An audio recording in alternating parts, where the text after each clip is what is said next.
शहर के आखिरी छोर पर एक छोटी सी टेढ़ी मेढ़ी झोपड़ी में अम्मा रुक्मणी रहती थीं।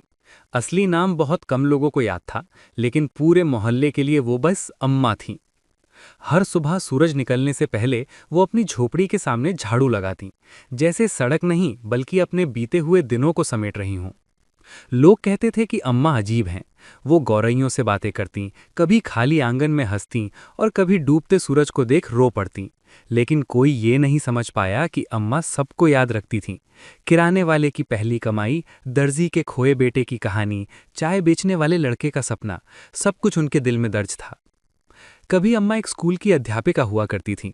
उनका स्कूल छोटा था पर उनके शब्द बड़े। वो बच्चों को सिर्फ पढ़ना नहीं सिखाती थीं, बल्कि सुनना और समझना भी सिखाती थीं। समय के साथ उनके पति का देहांत हो गया और उनकी इकलौती बेटी दूर शहर चली गई। घर में सन्नाटा भर गया, लेकिन अम्मा ने उस खामोशी को टूटने नहीं दिया। उन्होंने उसे यादों, धैर्य और उम्मीद से भर लिया। एक शाम भयानक तूफान आया। तेज हवा और बारिश के कारण पूरे शहर की बिजली चली गई। अंधेरा और डर हर घर में फैल गया।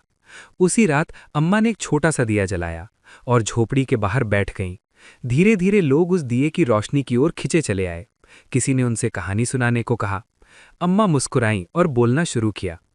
उन्होंने दर्द की बात की जो इंसान को तोड़ता नहीं, इंतजार की बात की जो कमजोर नहीं बनाता, और उस प्यार की बात की जो बदले में कुछ नहीं मांगता। उनकी धीमी आवाज में अजीब सी ताकत थी। बच्चे पास से मट आए, बड़ों के चेहरे से चिंता हट गई। बाहर का तूफान मानो थम सा गया। जब बिजली लौटी लोग अपने अपने घर चले गए, लेकिन कुछ बदल चुका था। अगली सुबह अम्मा के दरवाजे पर फूल थे। किसी ने छत ठीक कर दी।